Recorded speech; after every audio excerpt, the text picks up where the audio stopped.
বন্ধুরা, এই মুহূর্তে দেশ ও বিদেশ থেকে আজকে যারা এই ভিডিওটা দেখবেন, কুসু Newton YouTube channel, Newton Mondal Facebook page, সবাইকে শুভেচ্ছা অভিনন্দন। আজকে দেখাবো এই যে রেড ভেলভেট যে জাত, এই জাতের যে ড্রাগন। বন্ধুরা, এই ড্রাগনের যে কালার দেখেন, এর কালার এত চমৎকার একটা কালার, যেমন কালার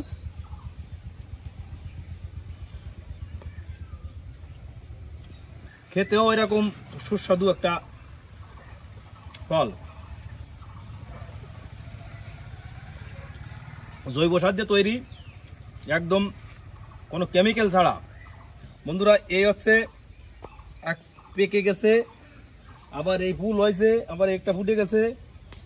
এইভাবে প্রতিটা গাছে এই যে ফুলগুলো এভাবে ভেঙে দিতে না, পিঁপড়ায় সমস্যা করে। এই রেড ভেলভেট এই যে জাতটা, এই জাতটা সুন্দর একটা জাত। এর ফলন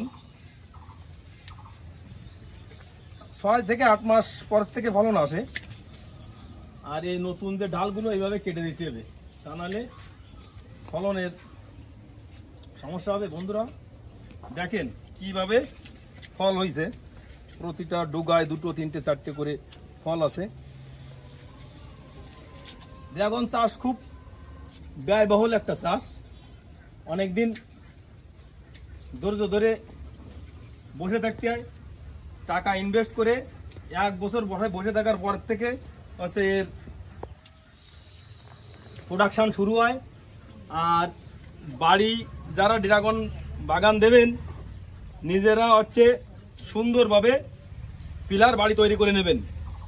নতুবা আমার এই ছোট বাগান, এই বাগান থেকে অনেক পিলার দিছে আছে, নর্মাল পিলার। এবার এক পিলারে ভেঙে যায় হচ্ছে অসুবিধা হয়েছে, গাছগুলো একটা ধাক্কা খেয়ে গেছে। ধাক্কার জন্য আমার প্রোডাকশনটা একটু পিছ হয়ে গেছে। তারপরেও যে পরিমাণ ফল আসছে গাছে, একটা গাছে 2, 1, 3 করে প্রতিটা গাছে একদম ফুল দেখলে মনটা ভরে যায়।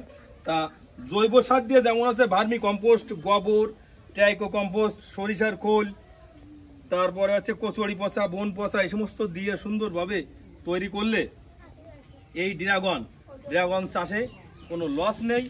এ যদি আপনার 150 টাকা কেজি বিক্রি হয়, তারপরেও ওতে লস নেই।